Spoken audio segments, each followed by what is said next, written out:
So good morning, and so today I'll continue with the second talk in the talk series on Anukampa, and I'll talk more about it as if you're just coming today for the first time.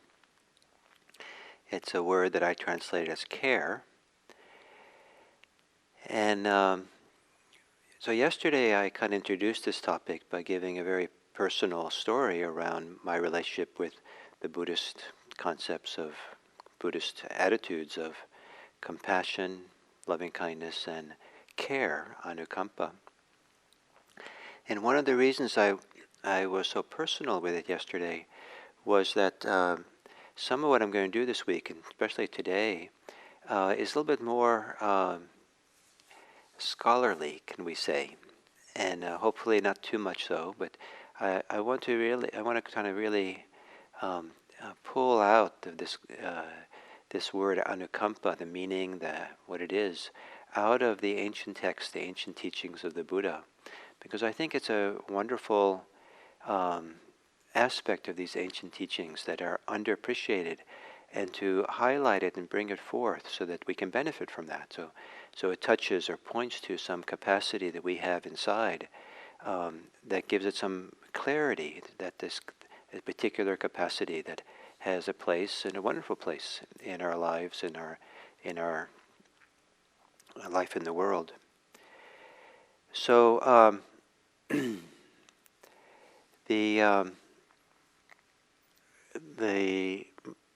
as I said yesterday, the word Anukampa is often translated into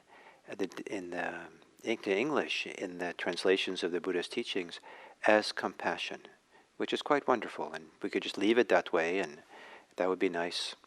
But it's the other word that's translated as compassion is karuna, and most people associate karuna with the word compassion. So much so, if they see in the English translations compassion, they assume probably that it's karuna that is in the original.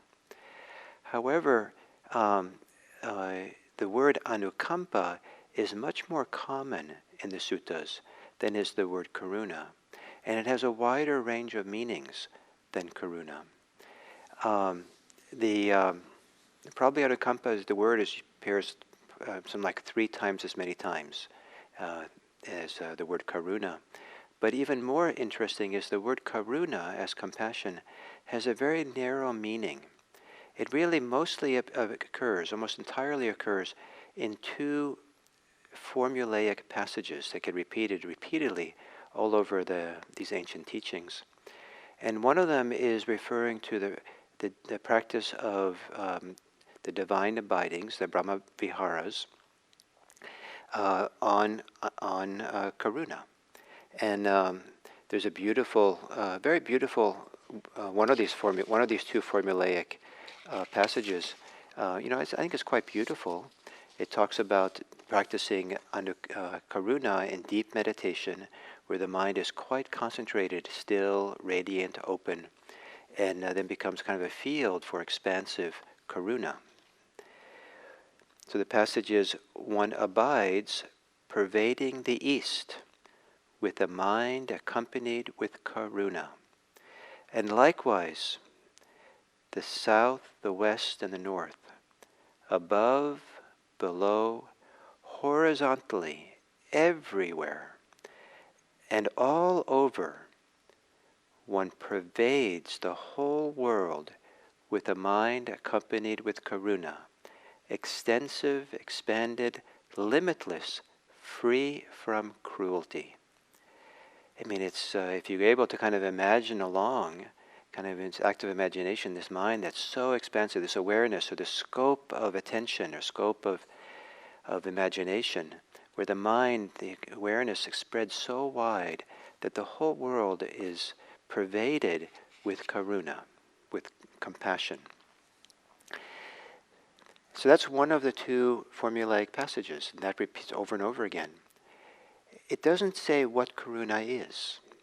Nowhere in the suttas is karuna defined, and there's no obvious, clear indication that it should in fact be defined by the English word compassion. It's just a long custom that we've done that. The other formulaic passage where the word karuna appears is also most likely a meditation state, and that is the liberation of mind based on karuna. And liberation of mind here is not awakening, but is rather the meditative liberation of freedom from the hindrances, from kind of ordinary attachments. And where also it's kind of come to by karuna, with maybe compassion. So that's quite beautiful, and I'm inspired by that, and it's very meaningful for me to read about this and have some maybe minimal contact with this kind of experience in my own practice. In contrast to that, those formulaic passages, or the Buddha's teaching says very little about karuna. But the Buddha does talk a lot about Anukampa, and he talks about it in many different ways. And I wanted to share some of these ways. The Buddha is described as having Anukampa for the welfare of people. And I translate Anukampa as care, as having care for the welfare of people. Or the Buddha says, whatever, talking to his monastic students, whatever should be done by a caring teacher out of care for his disciples, desiring the welfare, that I have done for you. So here, a teacher is described by the adjective Anukampa, Anukampaka, and out of compassion, Anukampa, out of care. So a caring teacher out of care, desiring their welfare. The other desire that's connected to Anukampa is desiring people's happiness and welfare. Now, this could be seen as compassion, to want people's welfare and happiness, but generally I think that when we think about compassion, we feel that it's an attitude or a response to suffering in the world. We have empathy, we feel with, we have the suffering, and we want to do something about it. We want to help alleviate it, or we want it to go away in some way. We want people to not suffer. And that, in fact, is the Oxford English Dictionary definition, if I may. I know it's a little bit strange, maybe, to give that. Which is, I have it here somewhere. So the dictionary says, a strong feeling of sympathy for people who are suffering and a desire to help them. So a strong feeling of sympathy for people who are suffering and a desire to help them. I mean, that is inspiring and very meaningful, and has been kind of an organizing principle of my life, my Buddhist work, and how I live my life. So I certainly don't want to diminish the great value of that. But Anukampa focuses on the happiness and welfare. Someone who's not suffering much, or maybe they're not suffering at all, it's still possible to care about their welfare and their happiness without tuning into their suffering. And so that's why I see Anukampa as being broader in meaning than compassion. If compassion is defined as having empathy, sympathy for people who are suffering, and desire to help them, then it has a limited range of meaning, whereas desiring the welfare and happiness has a wider range. And so try to find a word to translate Anukampa. I've settled for now on the word care. And it seems that the word care is the most common is a very common word in India at the time of the Buddha, and even right to the present moment. It's still a common word in the English language, in the Indian languages. And sometimes people speaking English who know Indian languages we'll translate Anukampa as compassion, so it strongly has association with that. But in the ancient texts of the Buddha, it seems to have a different meaning. And one of the wonderful some examples of it that I wanted to share, of how this word Anukampa is an everyday word. In the Buddha talks about parents as having Anukampa for their children. Now, certainly I hope that parents have compassion for their children. And also the Buddha says that good friends have Anukampa for their friends. And hopefully I hope that we have compassion for our friends when it's needed, when it's appropriate.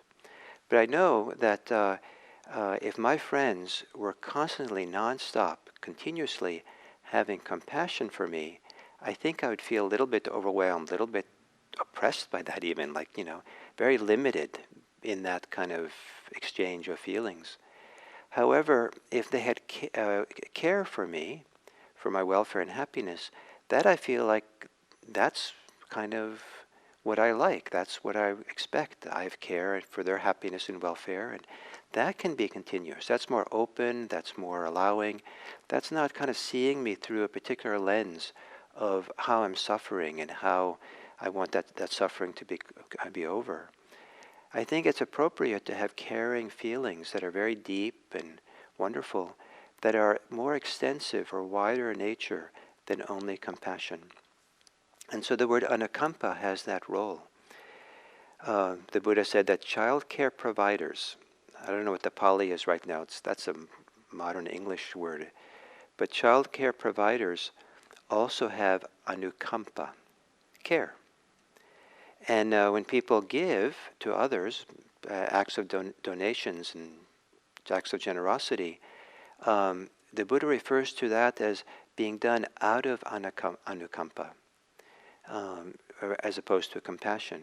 Again, not everyone who we want to make offerings to, give gifts to, is that gift being given out of compassion for their suffering, but rather just because we care about them and we want them to be well and happy, and so we offer them for their welfare. And I think that for me, again, to refer back to me, that if every time someone gave me something, it was out of sympathy for my suffering, care for my suffering, I would kind of feel a little bit troubled. I'm very fortunate that my wife often makes dinner while I'm kind of here at work at IMC. And if I came home and every day felt like it was out of compassion for poor Gil, that she was offering the meal, I think that I would feel a little bit, I don't know, it'd be a little hard for me. But, to offer it out of care and my welfare and happiness, it's a beautiful thing and generous thing. And I'm, generally quite happy that to be the recipient of this. And